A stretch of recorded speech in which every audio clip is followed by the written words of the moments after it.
나우리 변사 사건이 발생했습니다. 죽은 이의 입은 닫혀 있으나 몸은 말한다. 사람들이 떠드는 말보다 할 시신이 남긴 자국을 먼저 보아라. 정조 18년 초여름이었습니다. 한강변 작은 마을에 한 남자의 시신이 떠올랐습니다. 얼굴은 퉁퉁 부어 있었고 몸 곳곳에 상처가 보였습니다. 마을 사람들은 모두 입을 모았습니다. 타살이요. 틀림없는 타살. 죽은 남자는 며칠 전 술집에서 싸움이 있었던 장본인이었고 상대방은 이미 도망을 갔다는 소문이 퍼졌습니다. 관아의 관리들도 서둘러 사건을 정리하려 했습니다. 증인도 있고 상처도 있고 의심스러운 인물도 분명했으니까요. 그런데 이 사건을 보고받은 정약용은 고개를 저었습니다. 시신을 다시 검시하라. 주변 사람들은 의아해했습니다. 뭐가 더 필요하단 말입니까? 정약용이 현장에 도착했을 때 그는 시신만 본 것이 아니었습니다. 시신이 발견된 위치, 물의 흐름, 그리고 상처의 방향까지 면밀히 살폈습니다. 그가 흠음신서에 쓴 원칙이 있었습니다. 변사를 판단할 때는 시신의 자세를 보고 상처의 방향을 보고 그것이 물과 땅의 흐름과 맞는지 확인하라. 정약용은 시신의 상처를 자세히 들여다봤습니다. 머리의 상처는 뒤쪽에서 앞쪽으로 나 있었고 다리의 찰과상은 물살이 샌 곳을 지나며 생긴 흔적이었습니다. 그리고 시신이 떠오른 위치는 상류였습니다. 만약 누군가 죽인 뒤 강에 던졌다면 시신은 하류로 떠내려갔어야 했습니다. 정약용은 마을 사람들을 모아놓고 말했습니다. 이 사람은 술에 취해 강변에서 넘어졌고 물에 빠졌습니다. 머리를 돌부리에 부딪혔고 물살에 휩쓸리며 몸 곳곳에 상처를 입었습니다. 타살이 아니라 사고사입니다. 사람들은 믿기 어렵다는 표정이었습니다. 하지만 정약용은 하나하나 증거를 제시했고 결국 모두가 고개를 끄덕일 수밖에 없었습니다. 싸움 상대로 지목됐던 남자도 며칠 뒤 돌아왔습니다. 그는 무서워서 도망쳤을 뿐 살인과는 아무 상관이 없었습니다. 정약용은 이렇게 말했습니다. 죽은 자는 말이 없습니다. 하지만 그들의 몸은 말을 합니다. 그 말을 제대로 듣는 것이 우리의 책임입니다. 죽은 자의 말은 기록에 남고 기록의 해석은 사람에게 달려 있습니다. 가장 어려운 재판, 조선시대에 가장 다루기 어려운 사건이 있었습니다. 바로 친족 간의 살인 사건이었습니다. 정조 20년 경기도의 한 마을에서 형제간 살인 사건이 벌어졌다는 보고가 올라왔습니다. 동생이 형을 칼로 찔러 죽였다는 것이었습니다. 마을 사람들은 모두 알고 있었습니다. 두 형제가 땅 문제로 오래 다퉈왔다는 것을. 그리고 그날 밤 술에 취한 동생이 형의 집에 찾아갔고 이튿날 아침 형이 피를 흘리며 죽어 있었다는 것을. 동생은 체포됐고 마을 어른들은 모두 형제간의 칼을 들다니 폐륜이다 라고 입을 모았습니다. 하지만 정약용은 이런 사건일수록 신중해야 한다고 생각했습니다. 흠음신서에 그는 이렇게 썼습니다. 친족 간의 고소는 반드시 2번, 3번 물어야 한다. 가족 사이의 감정은 증언을 왜곡하기 쉽고 억울함은 거짓을 진실처럼 만들기 때문이다. 정약용은 사건을 처음부터 다시 들여다봤습니다. 동생을 신문했을 때 동생은 울며 말했습니다. 형님 집에 갔습니다. 하지만 칼을 들지 않았습니다. 형님과 말다툼을 하긴 했지만 그냥 돌아왔습니다. 그런데 이상한 점이 있었습니다. 형의 상처는 칼에 찔린 것이 아니라 예리한 모서리에 부딪힌 흔적이었습니다.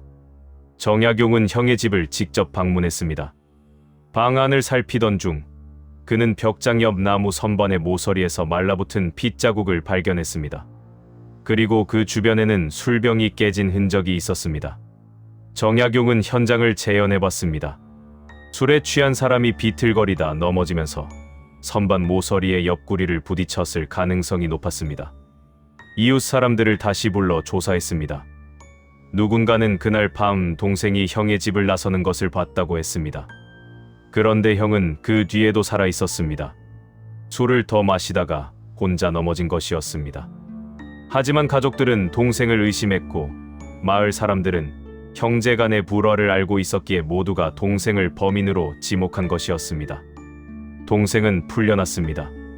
그는 무릎을 꿇고 정약용에게 절을 했습니다. 정약용은 조용히 말했습니다. 가장 가까운 이들의 말이 때로는 가장 먼 진실에서 나옵니다. 감정은 사실을 가리고 편견은 진실을 묻습니다. 그래서 친족 간의 사건일수록 더 신중해야 하는 것입니다. 그는 또 이렇게 덧붙였습니다. 가족이기 때문에 더 잘한다고 생각하지만 가족이기 때문에 더 못 보는 것도 있습니다. 재판관은 가족의 눈이 아니라 진실의 눈으로 봐야 합니다.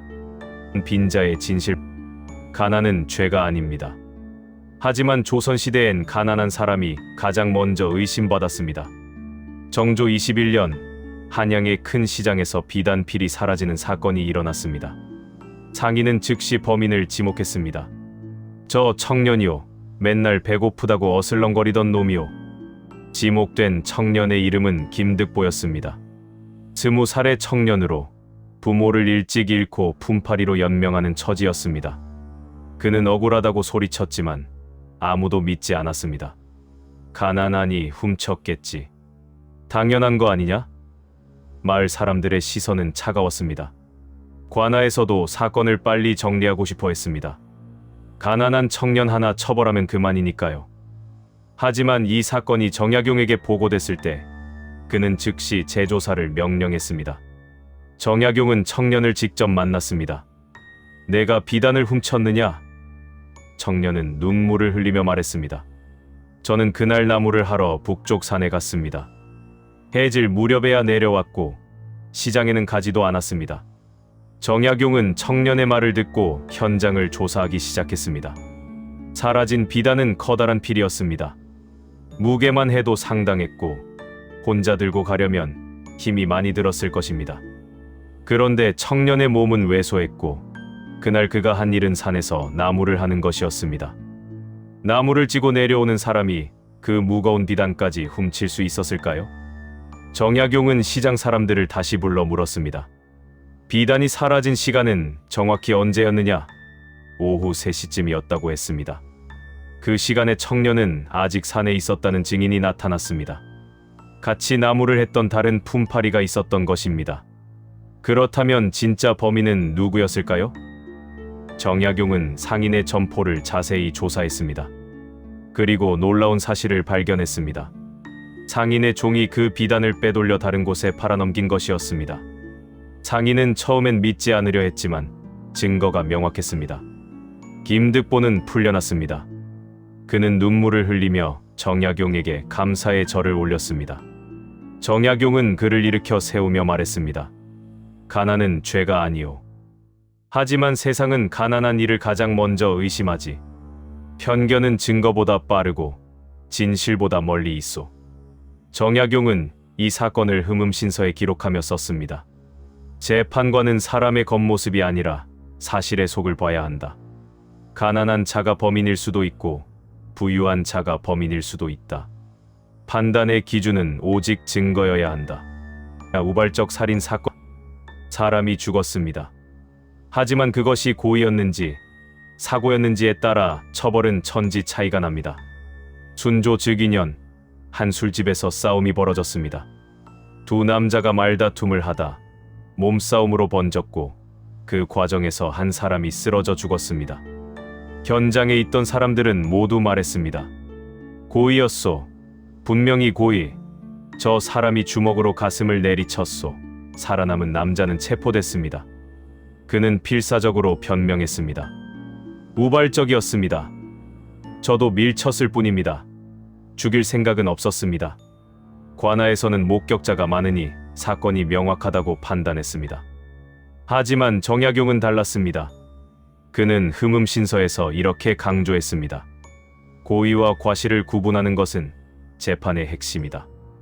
무기의 종류, 공격의 방향, 상처의 깊이, 그리고 당시의 긴박함을 종합적으로 판단해야 한다. 정약용은 현장을 재구성했습니다. 사망자의 상처를 검시한 결과 직접적인 타격보다는 넘어지며 뒤통수를 바닥에 부딪힌 것이 사인이었습니다. 그리고 가해자의 손에는 무기가 없었고 주먹을 쥔 흔적도 명확하지 않았습니다. 정약용은 목격자들을 하나하나 다시 불렀습니다. 정확히 무엇을 봤는가? 첫 번째 목격자는 말했습니다. 주먹으로 쳤습니다. 두 번째 목격자는 말했습니다. 밀친 것 같기도 하고. 세 번째 목격자는 말했습니다. 너무 빨라서 잘 모르겠습니다만 화가 난 것은 분명했습니다. 정약용은 깨달았습니다. 사람들의 기억이 일치하지 않는다는 것을. 극도의 긴장 상태에서 본 것은 사실이 아니라 감정이 섞인 기억이라는 것을. 그는 사건을 느린 동작으로 재현해봤습니다. 두 사람이 서로 밀고 당기던 중 한 사람이 균형을 잃고 뒤로 넘어졌습니다. 그 과정에서 뒤통수가 술상 모서리에 부딪혔습니다. 가해자는 상대방을 밀긴 했지만 죽일 의도는 없었습니다. 다만 격한 싸움 중에 우발적으로 일어난 사고였습니다.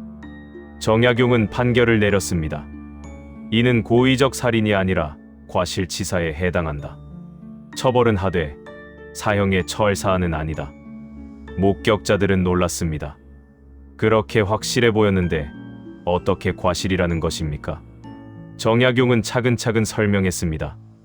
여러분이 본 것은 분노였습니다. 하지만 분노가 곧 살인은 아닙니다. 밀친 것과 죽이려 한 것은 다릅니다. 우리가 판단해야 하는 것은 감정이 아니라 행위의 본질입니다. 그는 이어서 말했습니다. 사람의 기억은 증거가 아니라 증상의 일부입니다. 놀람과 공포는 기억을 왜곡합니다. 그래서 재판관은 기억이 아니라 흔적을 봐야 합니다. 몸에 남은 상처, 현장에 남은 흔적, 그것이 진실을 말합니다. 억울한 용의자의 입을 열 조선시대 재판에서 가장 중요한 것은 무엇이었을까요? 많은 관리들은 자백이라고 믿었습니다. 죄인이 스스로 죄를 인정하면 사건은 끝나는 것이었죠. 하지만 정약용은 달랐습니다. 그는 자백이야말로 가장 위험한 증거라고 생각했습니다. 순조 2년, 한 마을에서 방화 사건이 일어났습니다. 부유한 양반의 곳간이 불타버렸고 쌀과 재물이 모두 재가 됐습니다. 관아에서는 즉시 수사를 시작했고 며칠 만에 용의자를 체포했습니다. 마을에서 평판이 좋지 않던 한 남자였습니다. 신문이 시작됐습니다. 처음엔 남자가 부인했습니다. 저는 하지 않았습니다. 그날 밤 집에 있었습니다. 하지만 관리들은 믿지 않았습니다. 고문이 시작됐습니다. 곤장을 맞고 손가락이 조여지고 밤새도록 신문이 이어졌습니다. 사흘째 되는 날, 남자는 결국 입을 열었습니다. 제가 했습니다. 불을 질렀습니다. 관리들은 만족했습니다. 자백을 받았으니 사건은 해결된 것이나 다름없었습니다. 남자는 곧 사형에 처해질 예정이었습니다. 하지만 이 사건의 보고서를 본 정약용은 즉시 재조사를 명령했습니다. 그는 직접 남자를 만났습니다. 남자의 몸은 고문 자국으로 가득했고 정신은 반쯤 나간 상태였습니다. 정약용은 부드럽게 물었습니다. 어떻게 불을 질렀는가? 자세히 말해보게. 남자는 더듬거리며 말했습니다. 밤에 몰래 가서 불을 질렀습니다. 정약용이 물었습니다. 무엇으로 불을 붙였는가? 남자는 대답하지 못했습니다. 어느 쪽 문으로 들어갔는가? 남자는 또 대답하지 못했습니다. 안에 무엇이 있었는가? 남자는 고개를 떨구었습니다. 정약용은 깨달았습니다. 이 남자는 현장에 가본 적이 없다는 것을. 자백은 했지만 실제로 한 것이 아니라는 것을. 단지 고문을 견디지 못해 거짓을 말한 것이었습니다. 정약용은 현장을 다시 조사했습니다. 불이 난 곳간의 문은 안에서 잠겨 있었습니다. 만약 누군가 밖에서 불을 질렀다면 문을 어떻게 잠갔겠습니까? 그리고 불이 시작된 지점은 곳간 안쪽 구석이었습니다. 촛불이나 등잔이 넘어지면서 생긴 화재였습니다. 정약용은 더 조사했습니다. 그날 밤 곳간을 지키던 종이 있었습니다. 그 종은 술을 마시고 잠들었고 등잔불을 제대로 끄지 않았습니다.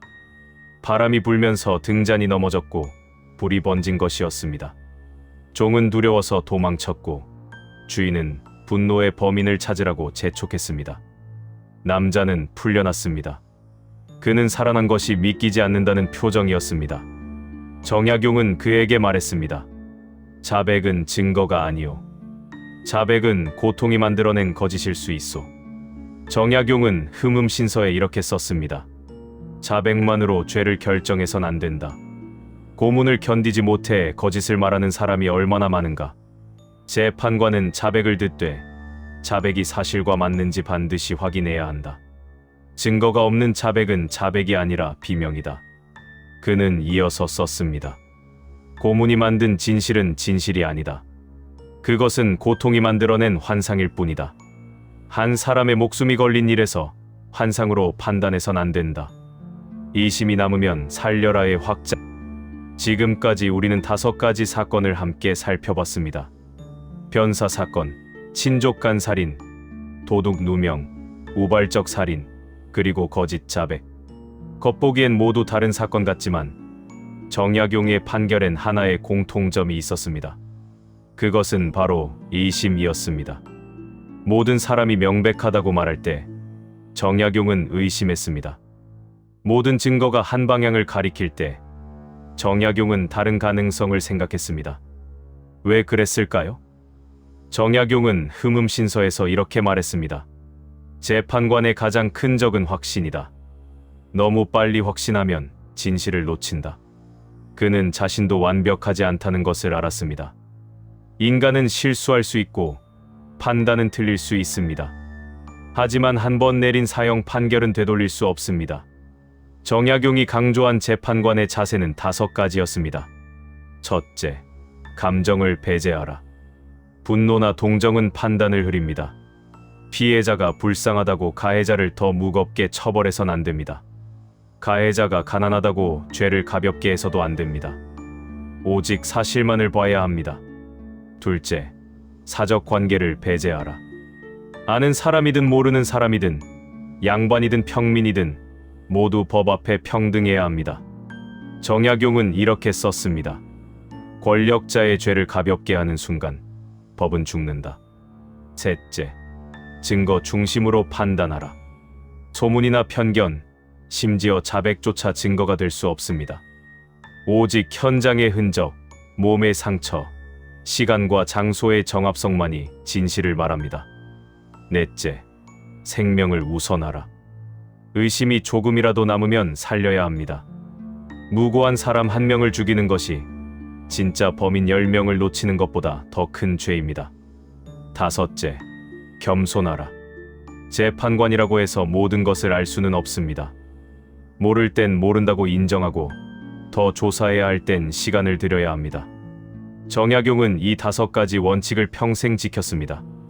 그가 판결한 사건 중 억울하게 죽은 사람은 거의 없었다고 합니다. 물론 진짜 범인을 놓친 적도 있었을 것입니다. 하지만 그는 이렇게 생각했습니다. 범인을 놓치는 것은 나중에라도 바로잡을 수 있다.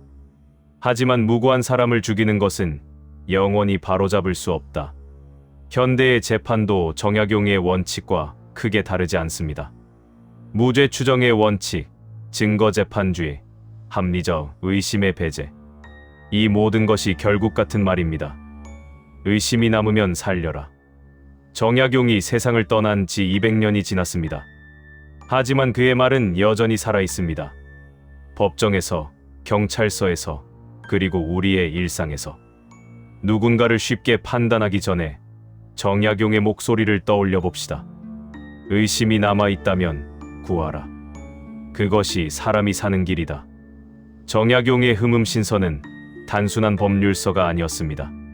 그것은 인간의 존엄과 생명의 소중함에 대한 선언이었습니다. 한 사람 한 사람의 목숨이 얼마나 무거운지, 판단이 얼마나 신중해야 하는지를 가르쳐주는 책이었습니다. 다음 편에서는 정약용이 가장 고민했던 주제를 다뤄보겠습니다. 바로 사형제도입니다. 사람이 사람을 죽일 권리가 있는가? 정약용은 이 질문 앞에서 어떤 답을 내놓았을까요? 그리고 그가 다룬 무고 사건, 억울한 고소 사건들의 진실은 무엇이었을까요? 흠음신서 3편에서 만나 뵙겠습니다. 감사합니다.